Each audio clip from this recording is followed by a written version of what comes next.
ငါထေရဝါဒခေါ်တော့ငါ့ကိုလာမေးတယ်ဆရာမင်းသိင်ကထေရဝါဒလားမာယာနာလားဖရာတဲ့ဥက္ကလာမေးတယ်ဥက္ကလာမှာ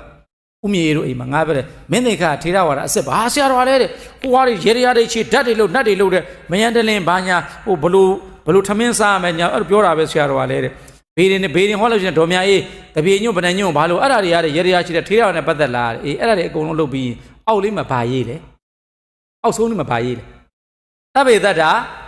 မင်းသိင်္ခသဗ္ဗေတ္တာကမ္မတကာသူပြောလိုက်တယ်နင်လေးနင်အပြိုကြီးနင်အိမ်အောင်ကြကျင်လို့ရှိရင်ဘယ်လိုပန်းနေလေးဆောင်မကြဘူးတတ္တဝါတွေကသူ့ကန်နဲ့သူလာတာလေသူတခွန်းနဲ့ပြောလိုက်တာသူအပေါ်ကအကုန်လုံးဟောလာပြီးဘေးနေမမှန်ဘူးတတ္တဝါအားလုံးဒီကိုယ်ကန်နဲ့ကိုသဗ္ဗေတ္တာကမ္မတကာတတ္တဝါအားလုံးကကံတန်နဲ့ဥစ္စာရှိတယ်ပိုင်တယ်အဲ့ဒါဖရာစကားထေရဝါဒအစစ်ကွာလို့မင်းသိင်္ခလို့ပြောပြီးရောနောက်ဆုံးနဲ့ဘာရေးထားလဲ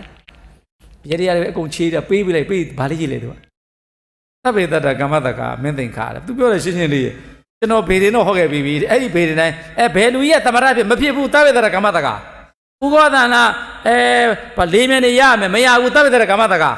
ဥက္ကဋ္ဌနာရွှေရောင်ကြီးနေရမယ်ကြောဟောခဲ့ပြီးသားမရဘူးသဗ္ဗေတ္တာကမ္မတကာပြီးသွားပြီလောလောလေးပဲပြောပြီးသားအဲ့ဒါတွေသိပါ